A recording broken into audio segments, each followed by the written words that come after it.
let me piece yourself back together now. What's your vision?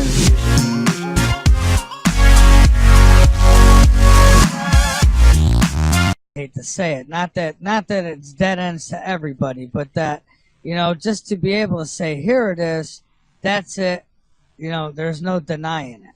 And because people could always argue with the evidence, right? Well, yeah, the big problem is, and again, I have to repeat myself from earlier. You know, first off, this is something that I wouldn't have gotten into at all. I just wouldn't have touched it. I didn't need it.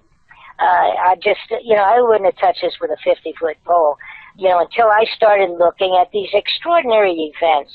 Again, you know, the loss of all the money, the gold, the changes of government almost at a given point in time. You got to remember 1983 that we were talking about. That may have been the time when somebody finally, a little group of scientists finally came into the White House and said, we got bad news. It looks like this thing's real and it's coming back. You know, and the potential is this and that, and the new infrared telescopes is showing it, and what are we going to do? We can't stop it. We can't change it.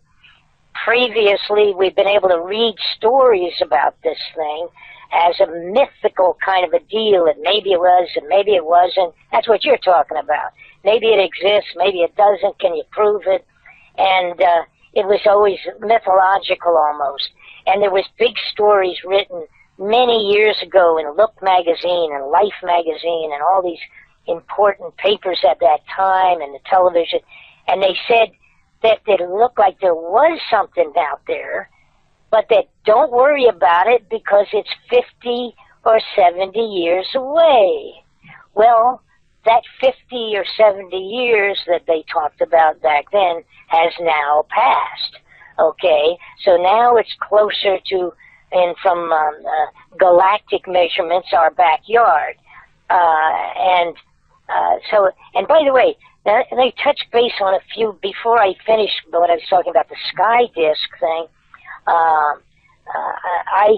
I started, because trying to cover all bases before I even dared open my mouth. I wasn't going to put my name on something that was going to just really not have a lot of proof behind it.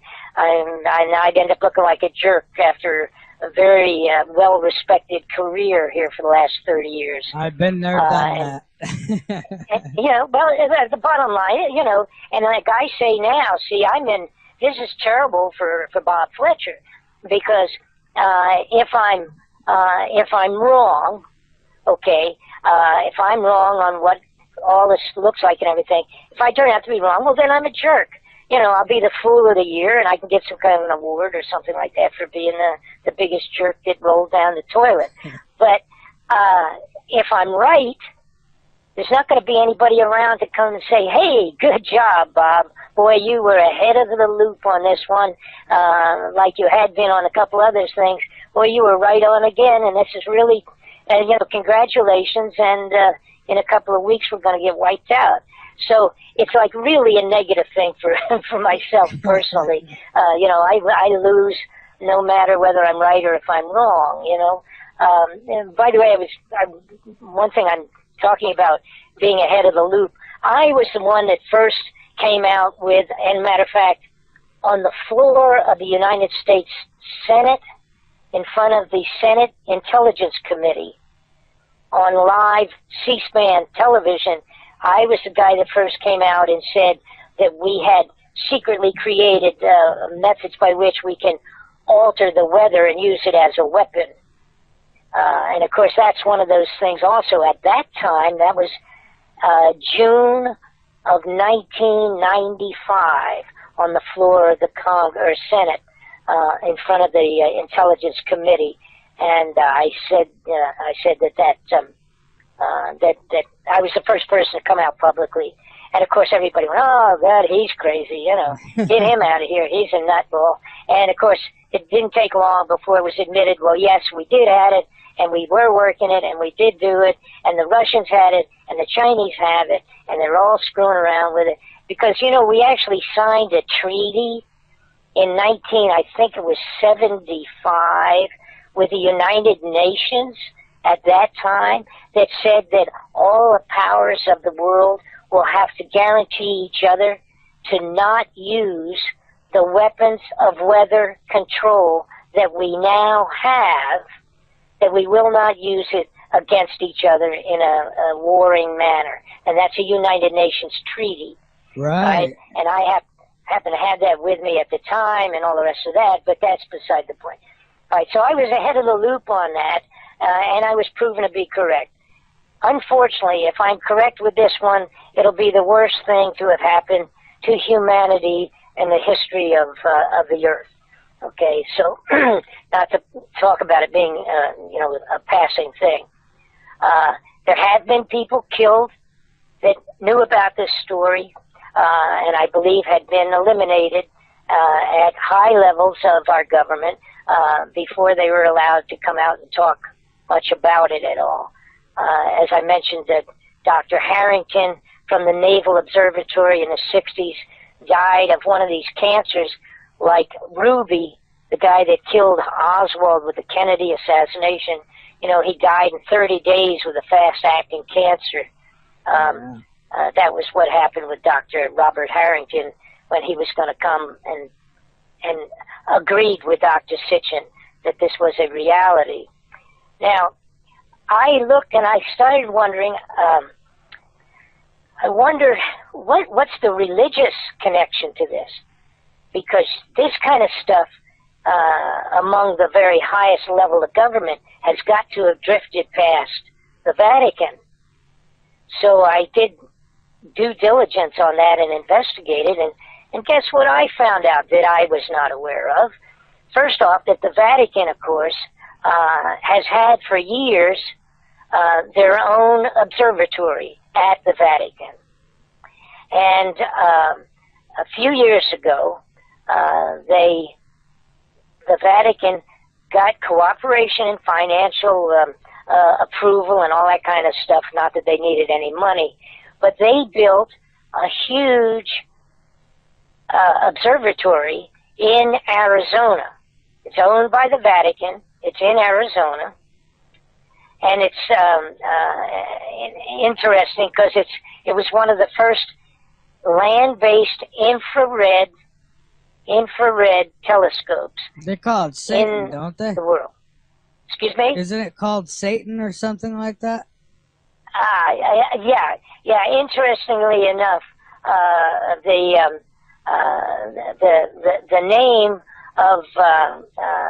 name of that telescope, which can see Nibiru because it's infrared and powerful, it's called Lucifer. Oh, Lucifer. Right, it's called Lucifer. How about those apples, folks? So we got the Vatican has a huge infrared telescope. So they're involved. The Vatican is involved. They know about it. They know when it's going to be coming, as close as anybody else knows. They're obviously not going to say anything either. But they did come out also, you know, a while back and said that if aliens exist, that the Vatican understands that we would have to bring them into the family of humanity, and of course they would all be God's children.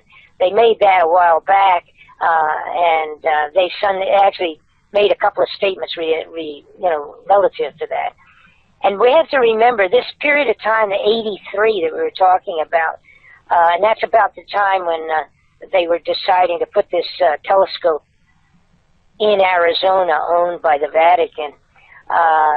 In that period of time was when Ronald Reagan made that famous speech on the floor of the United Nations, when he said that how he wondered if all the people of the world would come together if we had to all fight off an intergalactic, an interterrestrial kind of a problem, if it was to come upon us that was an alien of some sort. And he didn't necessarily mean alien people, although maybe he did. But he was talking about Nibiru and its relationship as being an intergalactic type of a problem that we may have to face. That was 83, that same period of time that we were talking about. Now, let me get back to this extraordinarily interesting thing called the sky disk. Okay. In 1999, there was a discovery that was made in Germany at an archaeological site. Now, there was in Germany 1,000 years before Christ, BC. There was what actually was a star-gazing location built very much like the Stonehenge.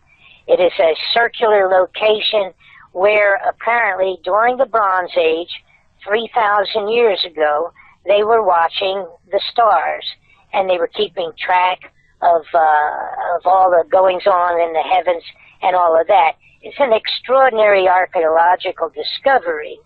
And at that site, they discovered, actually, they caught a couple of grave robbers, if you will, that were trying to sell this particular item that had been dug up at the location of this particular site in Germany. And it was given the name the Sky Disk. And this was a Bronze Age piece of bronze. It's like the equivalent of a shield, so to speak. It's about 14 inches, 12.5 to 14 inches across.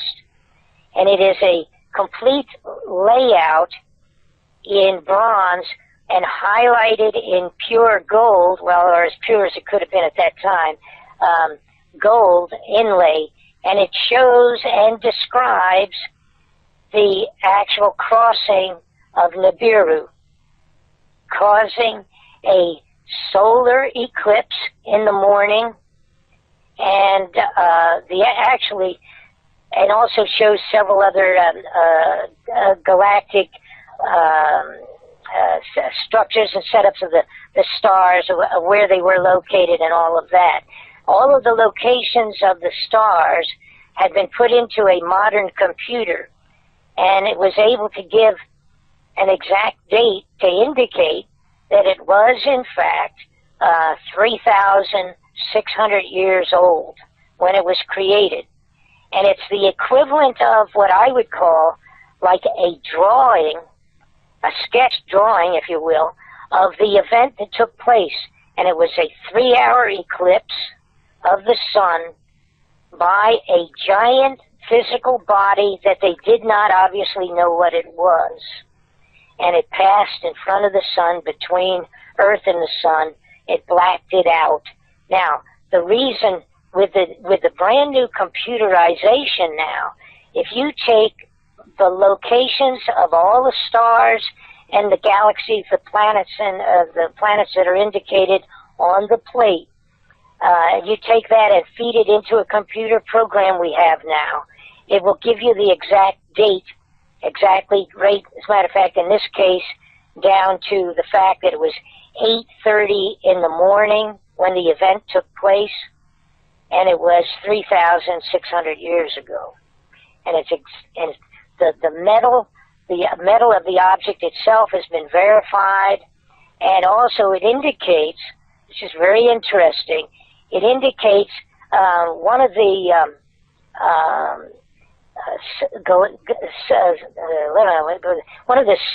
structures that's indicated on the plate itself. I'm going to try to see if I look this up so I can be a little more accurate on this. Okay, and I just put the link to your website in one of our chat rooms so people can go over and look at the photos. Go that way. And I've got all of this down, of course, in the DVD. All of this is completely down in there. But the point is that one of the structures on the plate would not have been seen normally from Germany. And in order for it to have been seen that afternoon when the sun was blacked out and the stars would appear, for in order to be seen, it meant that the Earth itself had been completely shifted about 26 degrees on the axis.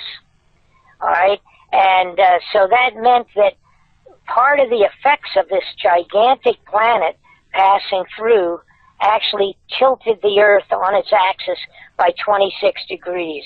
And that's, again, verifiable with the modern computerization of the location of all of the stars in the sky. So there we have an extraordinary little piece that you add that to all of the written material of the Bibles and all the rest of that. It would appear that Nibiru may return. Well, let me back up on this. It appears that if it passes close by again soon, that it will first be seen in the sky as a new star. It will, of course, obviously at first appear just as one singular star moving, okay? If you watch it night after night, you could see that it was coming closer. And it would die and cause all of its havoc previously. That it was done in April and May, the time of, religiously from the time of Passover. So the first of it would be seen as a star in December, and then you would have January, February, March, it would be getting bigger, and then April and May would be the period of time most likely that it would pass closest between the Earth and the Sun. It would go around the Sun and go back out the other side, completing its orbit, and head towards outer space. Now, the question is, the big question between people that agree that this probably is going to happen, there are a lot of little things. There's changes in calendars. You know, they've gone through 3,000 years of calendar adjustments. And also there's a difference between the Chinese calendar and the Roman calendar and the English calendar, et cetera, et cetera. So that makes a difference. The time period of 3,000 years, obviously there are a lot of variables to affect things that way. But the consensus turns out to be this. It will be seen in December and then pass close by April or May of whatever year it is that this is coming in. Many people believe that the most likely time would be this December or the next December. Less likely would be another year or two away. So the concern is of people that have been studying this besides myself, and I'm actually studying many other people's work on this. The opinion is that it may be seen this December. If it is not seen this December as a new star headed inward, December, January, February, then we have probably another year to bite our fingernails, because the belief is it'd be between the April and May of 2015 or April and May 2016. And that's the next, within the next 3 years is what we're talking. Now, as far as the ramifications of this thing, again, you know, you're looking at the loss of potentially loss of all power. You know, if we lose, even if there's a solar activity, if we have one solar flare big enough to punch through one of the very large holes that we now have in our protective magnetosphere, which usually keeps all that stuff out from Earth.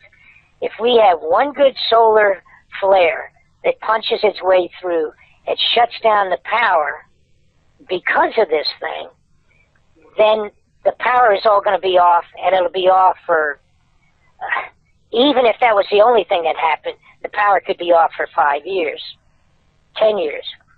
All right. the other things, of course, is the worst of it's going to be the meteor showers, which would be unbelievable. And then the thing that I haven't spoken about at all yet, which would be actually starting pretty early in the transition of this thing, would be the dragging the oceans like Noah's floods, dragging the oceans right out of the seabeds. You have to remember, the moon is what drags our tides, drags the oceans in and out 10, 15, 30 feet every day, in and out as the tides go. That's gravitation of the moon. And, of course, the sun's gravity also. But if you can imagine something with the power of 1,000 beyond that, it literally will drag the oceans out of the seabeds and wash over every single coastline. We have 140 million people that live on the coastline around the globe that will probably be drowned in 30 minutes of the passing of this thing. So it's really serious stuff. I have no way other than to supply the information that I do have and the potentials. See, now we always get back.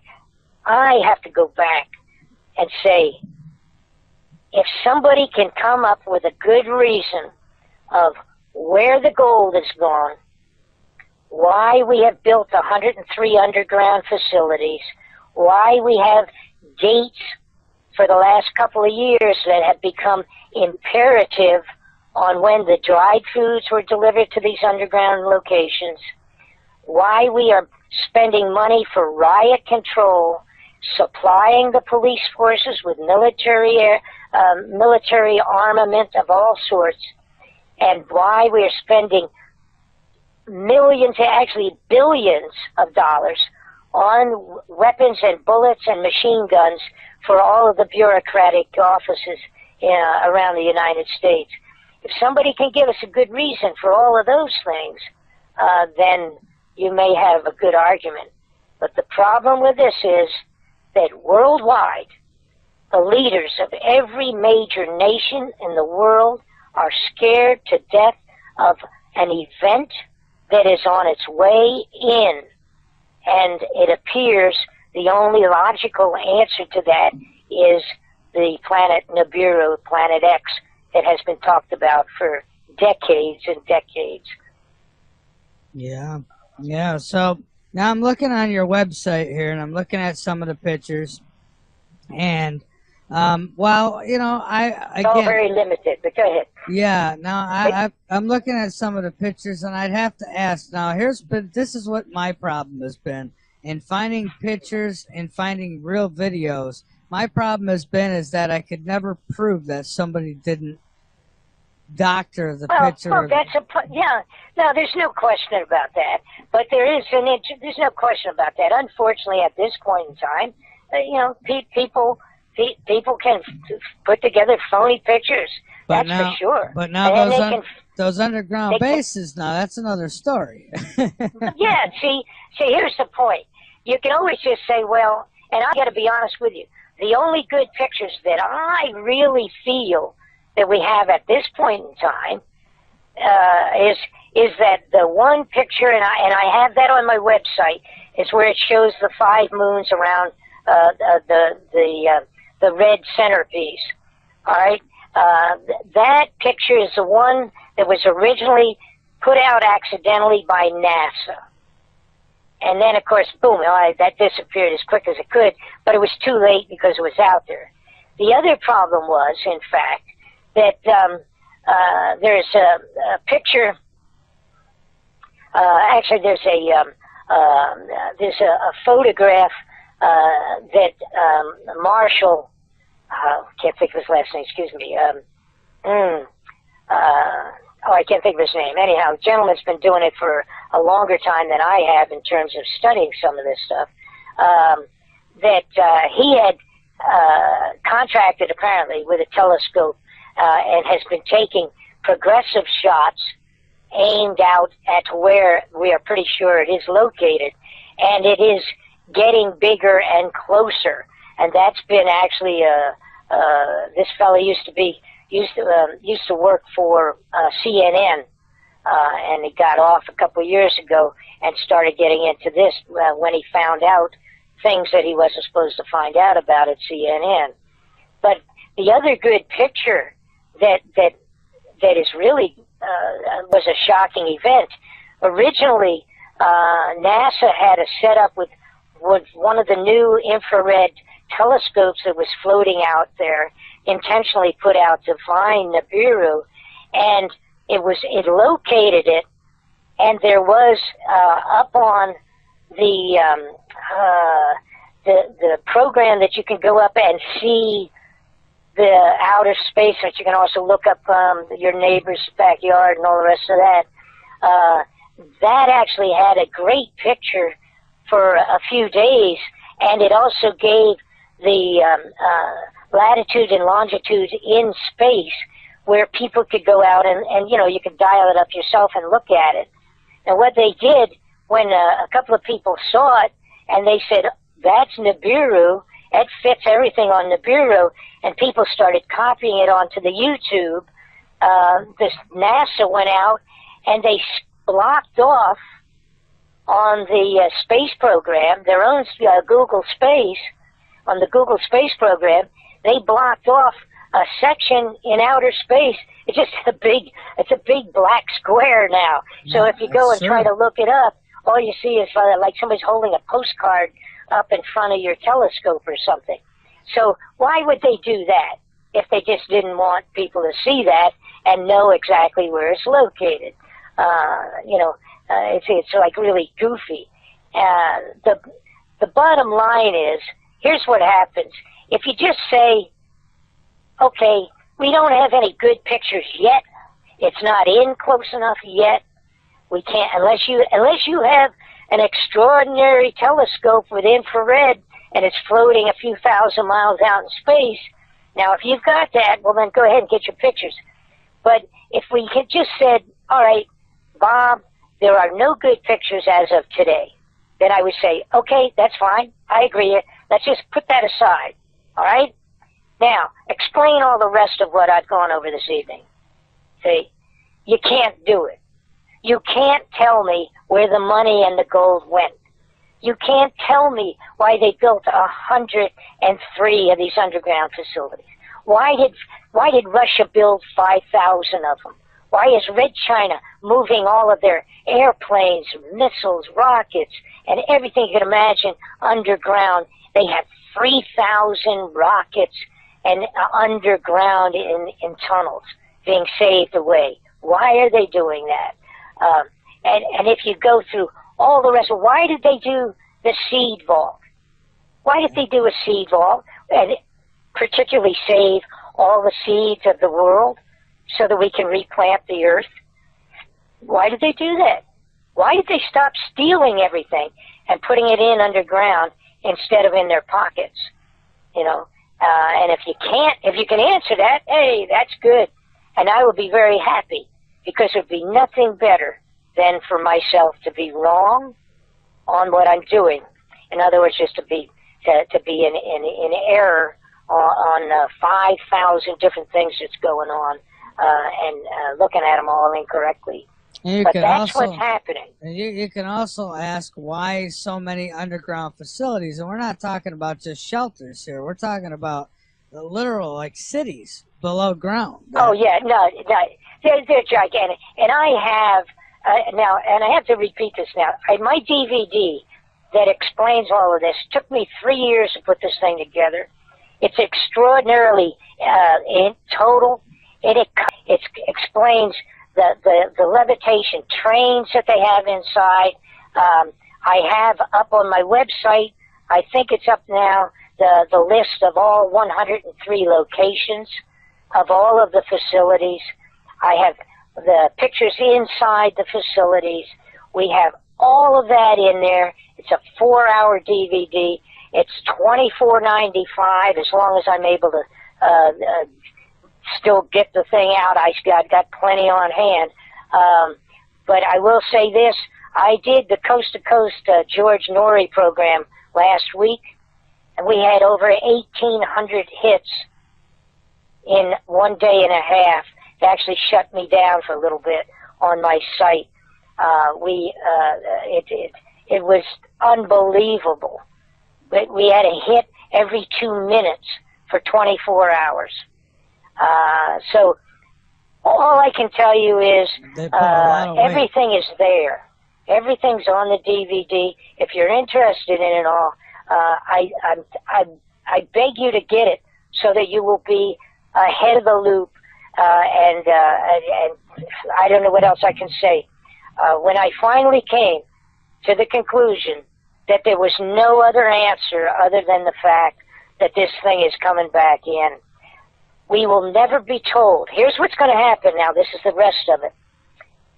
And by the way, on my DVD, which I completed 6 months ago maybe, in terms of finally putting it into production, I point out that what is going to have to be used by the people in government is a false flag of some type of a national emergency. They have to have the national emergency in hand, in place in the United States of America without telling people about Nibiru coming in. And I put in there, I predicted this because it was an analogy. It's not some kind of a psychic prediction. This is a logical prediction of an investigator for 30 years. They will have to use some major event like a thing called Ebola to do the national emergency, or a terrorist event from a group called ISIS to do the national emergency. I think they're going to do both. Or a war breaking out with Russia pushing itself too far, or something else with the Red Chinese. Now, that tape, that DVD that I completed now, was done a while back before I was proven to be right on the fact that Ebola is on its way to being a national emergency. Now, once they do that national emergency, then it's in place.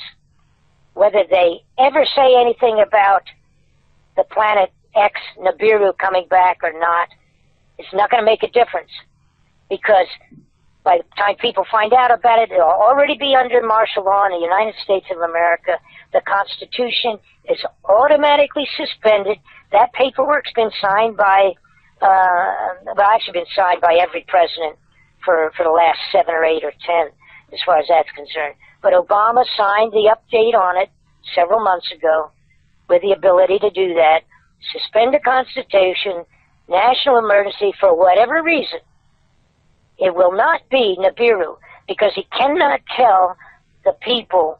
It's one thing to tell people they can't go out of their house because of a germ, as opposed to saying we got martial law because the globe is going to be bombarded with meteorites and flooded across every single coastline on the globe. You will never hear them announce that until it's too late.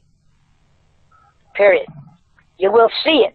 You will be able to go out and see it in your backyard before they ever announce it.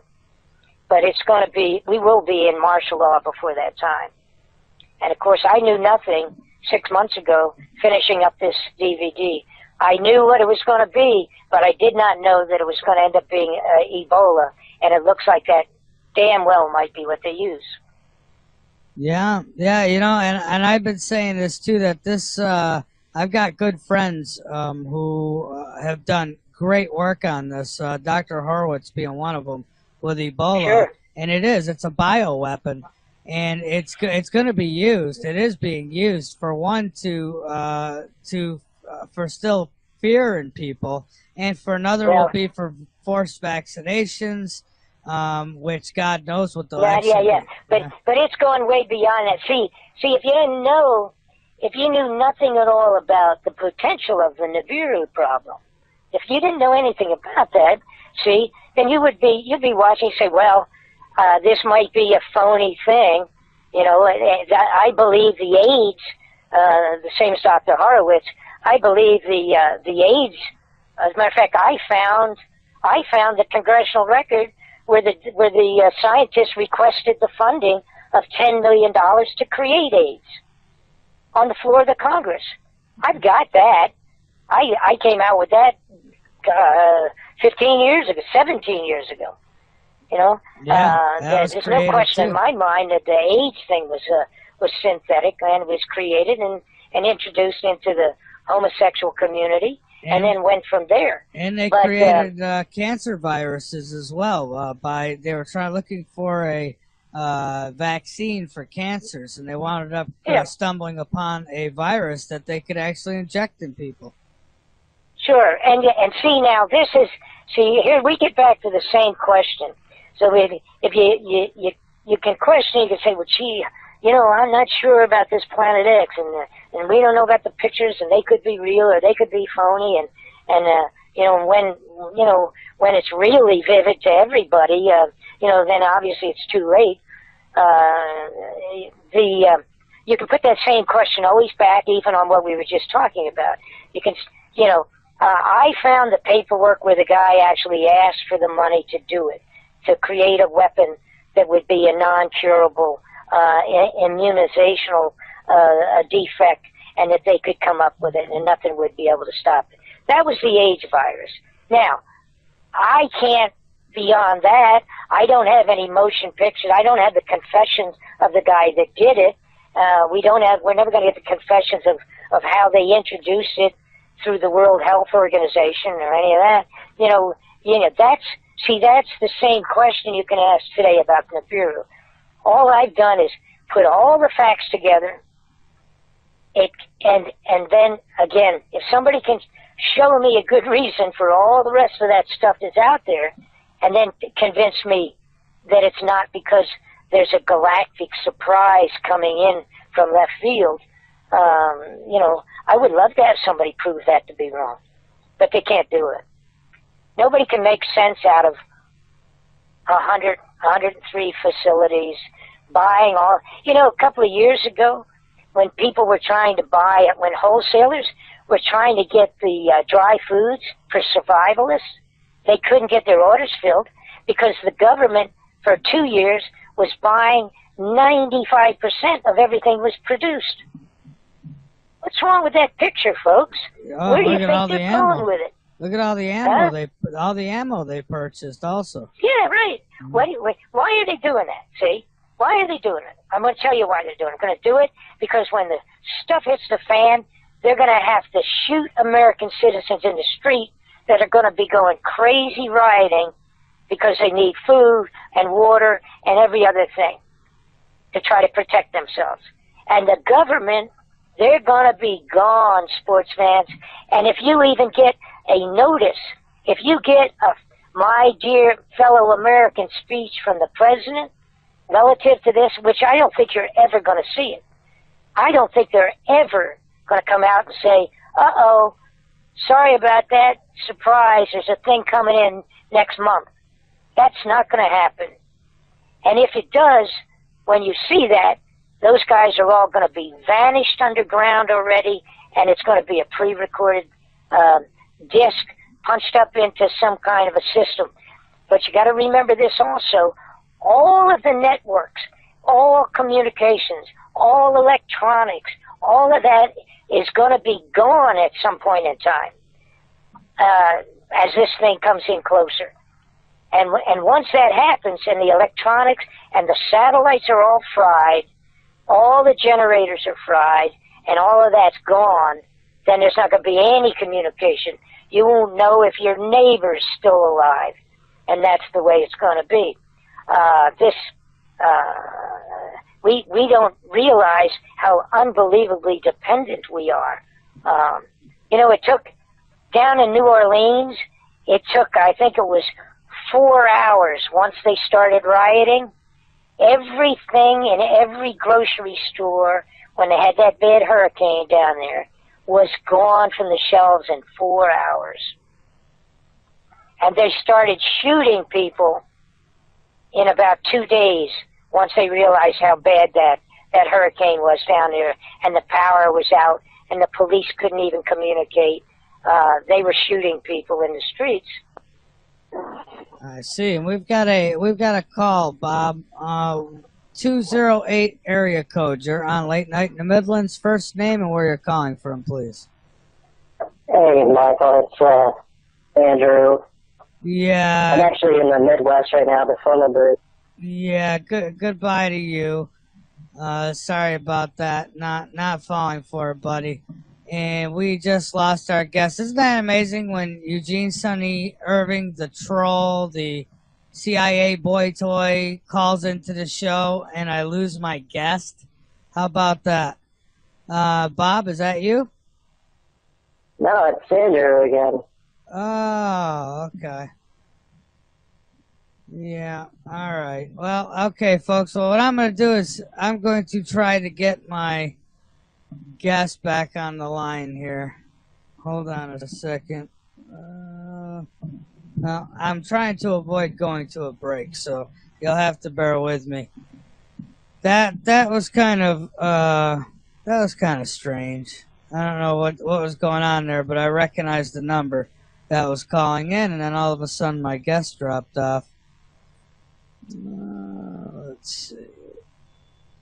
All right, folks, 1 second here. I'm dialing it up. I don't have a screener.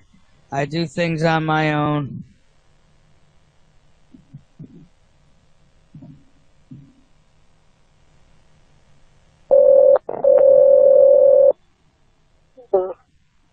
Hello, Bob? Yep, you're back on? Yeah, we lost you. I had a call was coming in, then we had another call coming in. I recognized the number to one of them, and not a nice person. Okay. Yeah. Well, that's neither here nor there. We lost somebody maybe we didn't need. Yeah. Okay. Do you have a good question? Is there a question that you can repeat, or where are we at? Well, no, you were explaining. We were talking about the underground facilities and all the things that they're doing. And, you know, good luck to anybody explaining why they're doing these things outside of... The problem is, again, and by the way, for those people that, and I mention this only because I'm not necessarily a follower of this, but it was something that came across my desk and I realized how amazing it was. But, you know, Nostradamus, in his predictions of different things, there's some people strong believers in that stuff, some people don't believe in it at all. If you only had that to depend on, I wouldn't want to even talk to anybody about it. But Nostradamus talks about this in several of his predictions. Also, there's, are you familiar with the English, I don't know what she was exactly, I guess you just call her maybe a psychic, I'm not sure. But Mother Shipton, are you familiar?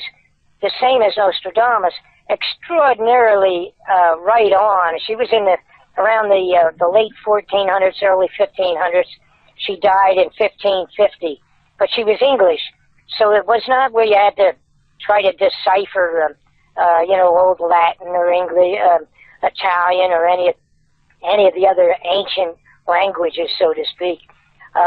She did it regular old English, like she was from New York City, and she talks about it exactly right on. And not only that, but she predicted ships, submarines, the computer system, the internet, the automobile, all of those things. And so she obviously was amazingly right on. But she described the incoming of this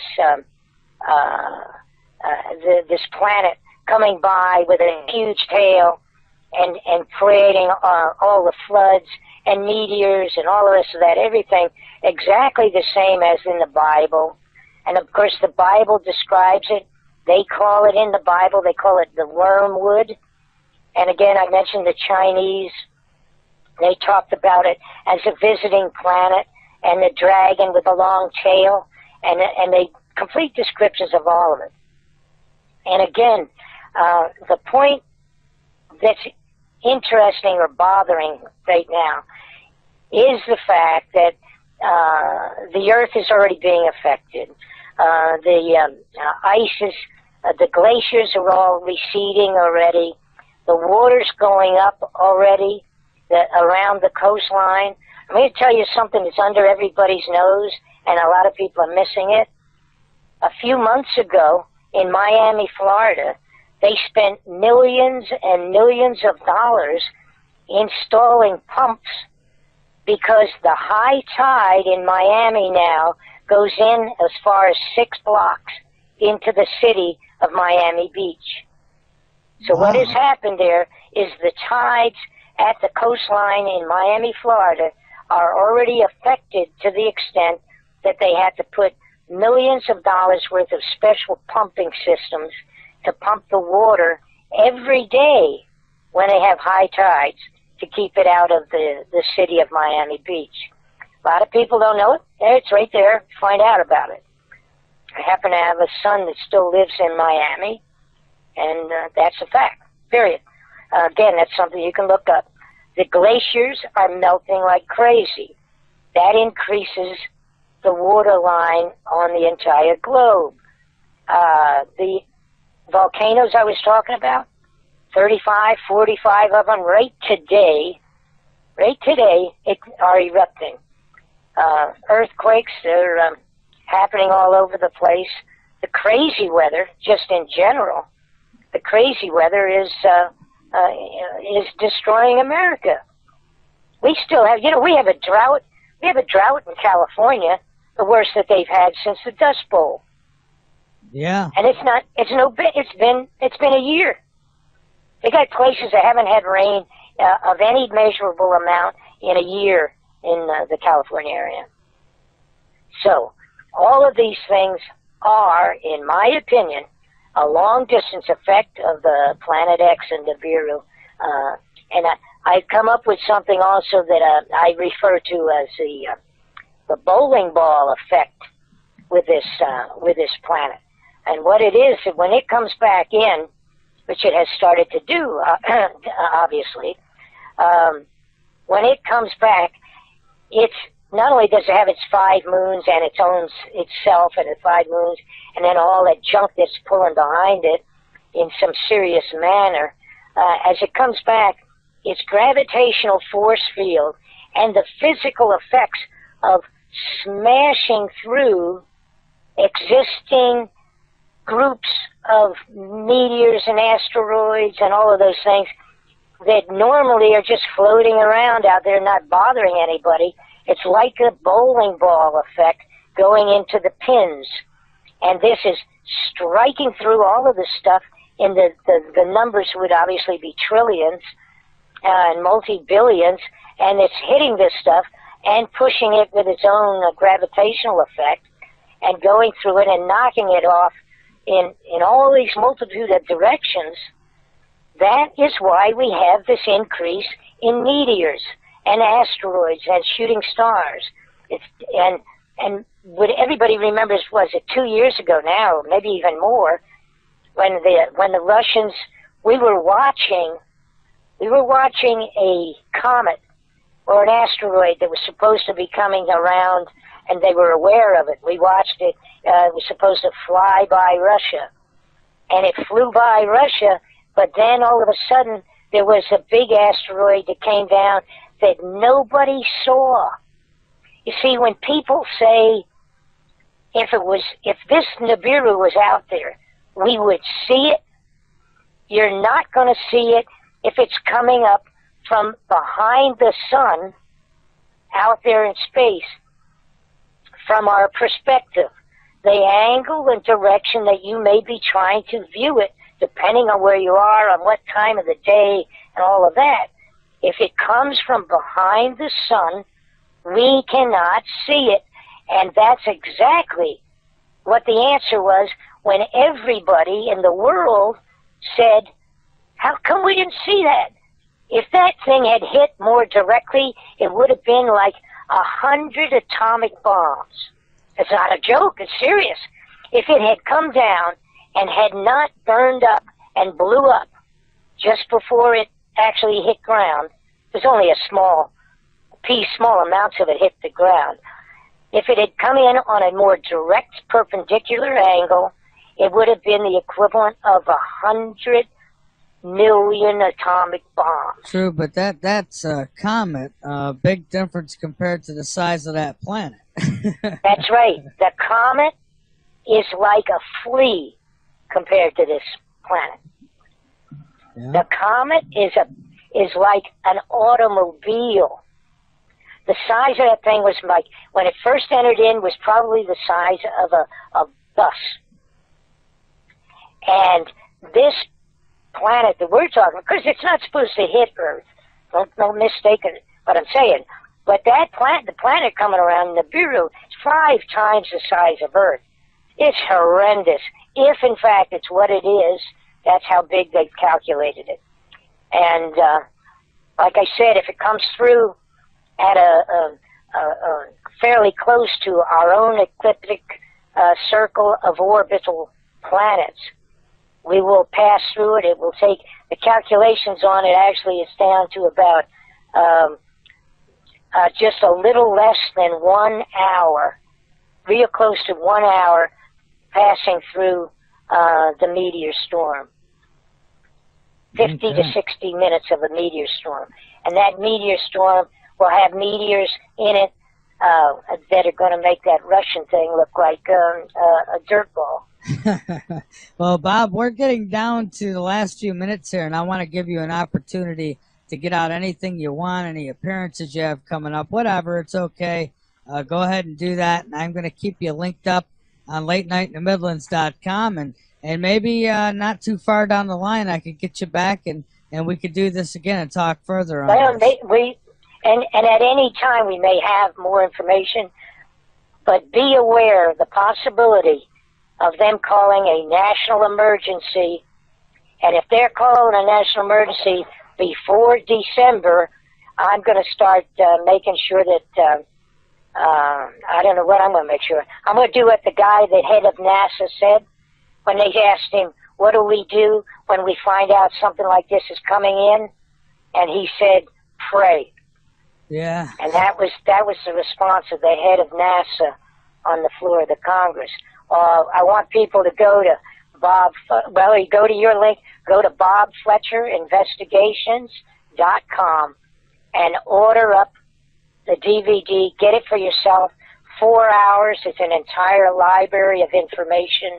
And then I hope I'm wrong. I hope I am the biggest jerk that you have ever had on your program. Well, I wouldn't in 2 say years you can have me back and let me know. Well, yeah, I'll go with wrong, but jerk, no, because you're not telling people you better believe this. You're simply putting the information out there, and it's up to people if they want to go after it or not.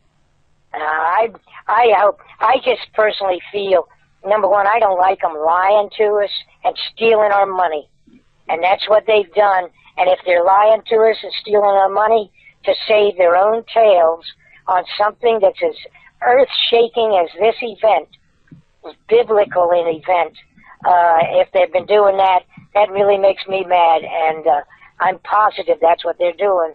You need to know about it. I can't give you instructions on what to do other than take a good yoga class so you can kiss your own butt goodbye when it hits the fan. There you go. Well, Bob, thank you so much for being a guest tonight.